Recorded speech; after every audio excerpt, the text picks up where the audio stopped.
I Norge har mange en individfokusert forståelse av vold, og det gjør at mange ikke ser de mekanismene i samfunnet som bidrar til å utløse voldelige reaksjoner. På Stemmeskiftet i dag skal jeg ha en prat med Mohammed, som i tidlig alder ble veldig frustrert fordi han ble sett som en uønsket person.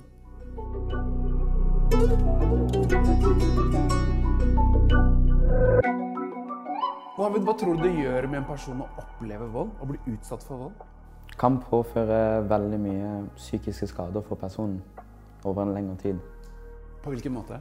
Det kommer veldig an på hvordan personen blir påført vold på, men det kan få personen til å tro at den er mindre verdt. Bli sett på som et monster, tror man ikke har de samme rettighetene eller verdiene som de andre menneskene som ikke blir påført vold på. Så det kan skade selvbildet til personen også. Så hva var egentlig stresset når du var yngre? Jeg tror stresset for meg var at jeg ville passe inn i det andre miljøet, det som var langt utenfor, og ikke se ut som en skummel person. Men siden jeg var presset inn i det voldelige miljøet, så var det bare hvordan ser jeg ut for de andre menneskene som ikke vet hvordan det er å være innenfor det miljøet. Så på et tidspunkt så ble du jo beskrevet som en voldelig person. Stemmer. Hva var det som egentlig skjedde, og hva skjedde inni deg? Det var jo mye sinne, irritasjon og bare en følelse av at jeg ikke tilhører noen steder, som gjorde at jeg muligens påførte skade hos noen andre. Ja. Kan du si litt om hva slags voldshandlinger du deltok i, og hvem du egentlig ønsket å skade? Det var jo aldri noen jeg ønsket å skade. Det var aldri mine intensjoner, det var mer selvforsvar i bunn og grunn. Altså, folk hoppet jo på meg. Og på den der og da så jeg det som at det var ingen andre utvei. Ja. Men å være så mye i det miljøet gjorde jo at jeg til slutt følte at dette er sånn det funker. Så når folk blir kjent med deg i dag, så er kanskje det siste de tenker at du en gang var voldelig. Men det var en gang du var det. Men så forandret ting seg. Hvordan fant du motet til å snu? Grunnen til hvorfor jeg visste at jeg måtte snu var jo hovedsakelig på grunn av foreldrene mine. De har sacrificet veldig mye for å komme til dette landet, bygge opp et godt liv for meg og mine søsken.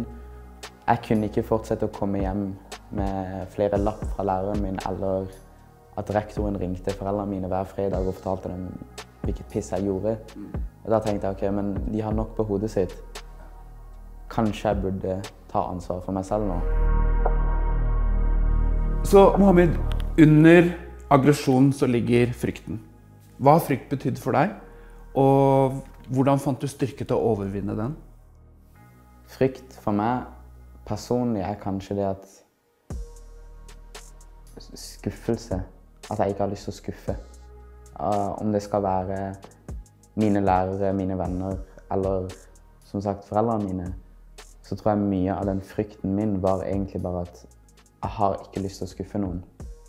Og med hvert eneste år så lærer man jo at man trenger ikke å bli bare skuffet av andre, men man kan også bli skuffet av seg selv. Tenke over fortiden sin og tenke liksom at ok, det skulle ikke jeg ha gjort, eller jeg skulle ha begynt med dette tidligere. Og jeg tror mye av den frykten jeg hadde var også å ikke skuffe fremtidige Mohammed, hvis det gir mening. Ja. Det er et godt poeng. Du ønsket å kunne finne et punkt å se tilbake på at du gjorde gode valg. Riktig. Da kan jeg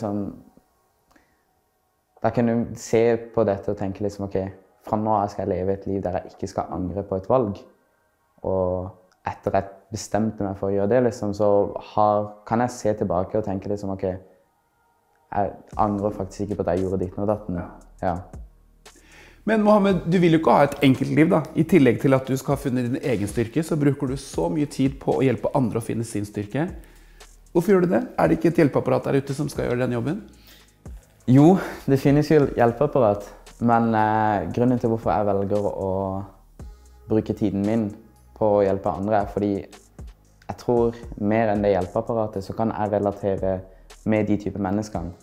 Om det skal være en kulturell bakgrunn, et religiøs bakgrunn eller hudfargen min for eksempel, så kan jeg relatere veldig mye mer med disse ungdommene. Og jeg vet veldig godt hvordan det at det første miljøet som aksepterer det, nødvendigvis ikke det beste miljøet. Jeg tror samfunnet ser mye lysere ut. Kun fordi jeg vet det folk som der ute, og veldig mange andre som har lyst til å jobbe mot dette. Den hjelpen barn og ungdommer har i dag, hadde vi ikke for 10-15 år siden når jeg først kom til Norge. Det var ikke der i det hele tatt, og med flere innvandrere som begynner å ta lederroller, komme seg inn i politikken, så føler jeg at det et tema de kan relatere til. Det et tema de har sett på første hånd. Jeg liker det du sier. Det ser lysere ut fordi det flere som deg der ute. Stemmer. Vi trenger mange som deg, Mohammed. Takk for praten. Tusen hjertelig. Jeg synes at Mohammed har så mye viktig å si til oss, og vi skal ta utfordringen, fordi jeg tenker det mange i fagfeltet som må bli mye mer bevisst på skylapper man har, og de erfaringene man kanskje ikke har.